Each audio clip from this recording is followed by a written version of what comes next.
உங்க talk hyper ஆக்டிவா இருக்காங்களா? அதை எப்படி தெரிஞ்சுக்கணும்னு நினைக்கிறீங்களா? நான் சொல்ற இந்த காரணங்கள் உங்க டாக் கிட்ட இருந்துச்சுன்னா கண்டிப்பா அவங்க ஹைப்பர் ஆக்டிவா இருக்காங்க. ஹைலி எனர்ஜெட்டிக்கா இருப்பாங்க, தூங்கவே மாட்டாங்க, கத்திக்கிட்டே இருப்பாங்க, ரொம்ப கோவப்படுவாங்க, அவங்களுக்கு சலைவா வந்துகிட்டே இருக்கும். அதை வச்சே கண்டுபிடிச்சிடலாம் கண்டிப்பா உங்க டாக் ஹைப்பர் ஆக்டிவ்னு. இதெல்லாம் சரி பண்றதுக்கு என்ன பண்றது? நான் சொல்ற இந்த விஷயங்களை பண்ணீங்கன்னா கண்டிப்பா அவங்க நார்மலா பிஹேவ் பண்ணுவாங்க. நம்பர் 1, எக்ஸசைஸ் நல்லா கொடுக்கணும். எந்த அளவுக்கு அவங்க எக்ஸசைஸ் பண்றாங்களோ அந்த அளவுக்கு. ரெண்டாவது, ட்ரைனிங். நீங்க ஃபுட் கொடுக்கறதுக்கு முன்னாடி டே அப்படின்னு சொல்லி பழகணும்.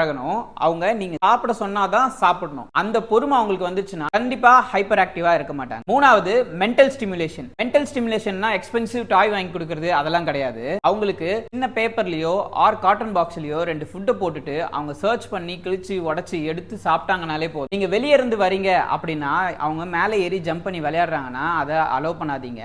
கண்டிப்பா அவங்க சரியாயிடுவாங்க. நான் சொன்ன இந்த விஷயங்கள்லாம் நீங்க ஃபாலோ பண்ணீங்கன்னா கண்டிப்பா சீக்கிரமா உங்க டாக ஹைப்பர் ஆக்டிவ்ல இருந்து சரி பண்ணுங்க.